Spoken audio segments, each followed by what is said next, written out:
आखिर क्यों हंसने लगा मेघनाद का कटा सिर।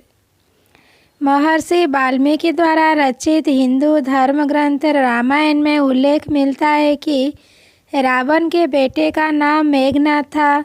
उसका एक नाम इंद्रजित भी था। दोनों नाम उसकी बहादुरी के लिए दिए गए थे।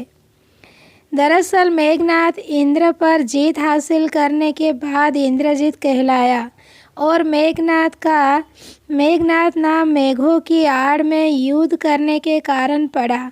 वह एक वीर राक्षस योद्धा था। मेघनाद श्री राम और लक्ष्मण को मारना चाहता था। एक युद्ध के दौरान उसने सारे प्रयत्न किए लेकिन वह विफल रहा। इसी युद्ध में लक्ष्मण के घातक बाणों से मेघनाद मारा गया। लक्ष्मण जी ने मेघनाद का सिर उसके शरीर से अलग कर दिया। उसका सिर श्री राम के आगे रखा गया। उसे वानर और ऋष देखने लगे। तब श्री राम ने कहा, इसके सिर को संभाल कर रखो। दरअसल श्री राम मेघनाद की मृत्यु की सूचना मेघनाद की पत्नी सुलोचना को देना चाहते थे। उन्होंने मेघनाद की एक भुजा को बाण के द्वारा मेघनाद के महल में पहुंचा दिया। वह भुजा जब मेघनाद की पत्नी सुलोचना ने देखी तो उसे विश्वास नहीं हुआ कि उसके पति की मृत्यु हो चुकी है। उसने भुजा से कहा, अगर तुम वास्तव में मेघनाद की भुजा हो तो मेरी दुविधा को लिखकर दूर करो। सुलोचना का इतना कहते ही भुजा हरकत करने लगी।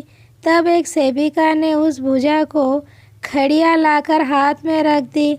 उस कटे हुए हाथ में आंगन में लक्ष्मण जी के प्रशंसा के शब्द लिख दिए। अब सुलोचना को विश्वास हो गया कि युद्ध में उसका पति मारा गया है। सुलोचना इस समाचार को सुनकर रोने लगी। फिर वह रथ में बैठकर रावण से मिलने चल पड़ी। रावण को सुलोचना ने मेघनाद का कटा हुआ हाथ दिखाया और अपने पति का सिर मांगा। सुलोचना रावण से बोली कि अब मैं एक पल भी जीवित नहीं रहना चाहती। मैं पति के साथ ही सती होना चाहती हूँ।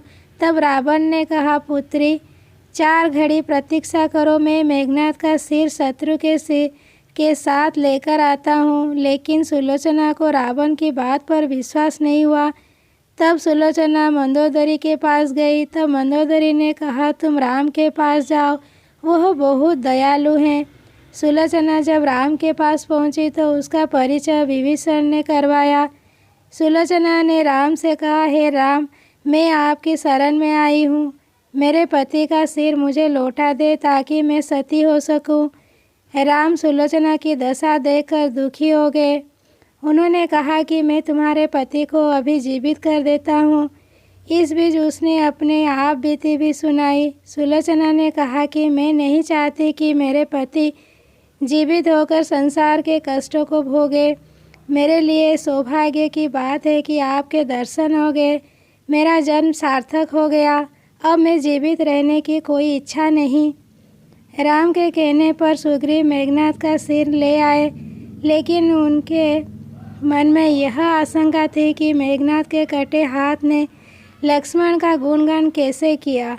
सुग्रीव से रहा नहीं गया और उन्होंने कहा, मैं सुलोचना की बात को तभी सच मानूंगा जब यह नरमुंड हंसेगा। सुलोचना के सतीत्व की यह बहुत बड़ी परीक्षा थी।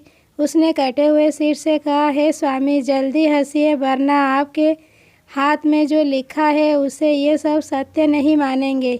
इतना सुनते ही मेघनाद का कटा सिर जोर जोर से हंसने लगा। इस तरह सुलोचना अपने पति की कटा हुआ सिर लेकर चली गई।